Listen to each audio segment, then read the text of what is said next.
que j'ai toujours haï les pensées du vulgaire, qu'il me semble profane, injuste et téméraire, mettant de faux milieux entre la chose et lui, et mesurant par soi ce qu'il voit en autrui.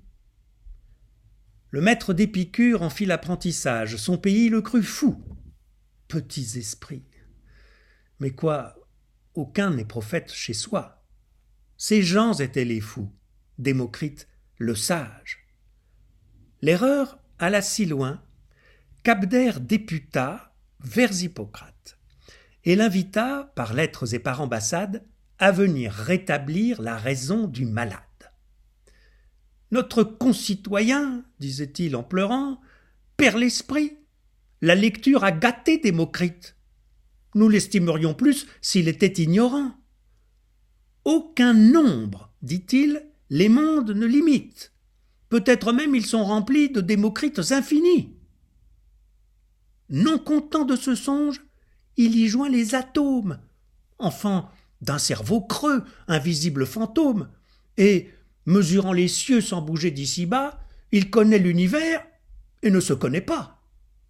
Un temps fut qu'il savait accorder les débats, maintenant il parle à lui-même.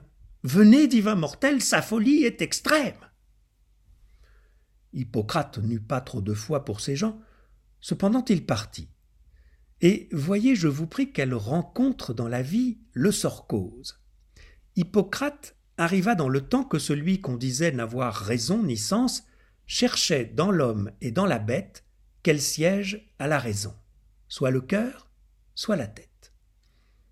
Sous un ombrage épais, assis près d'un ruisseau, les labyrinthes d'un cerveau l'occupaient. Il avait à ses pieds maint volume et ne vit presque pas son ami s'avancer, attaché, selon sa coutume.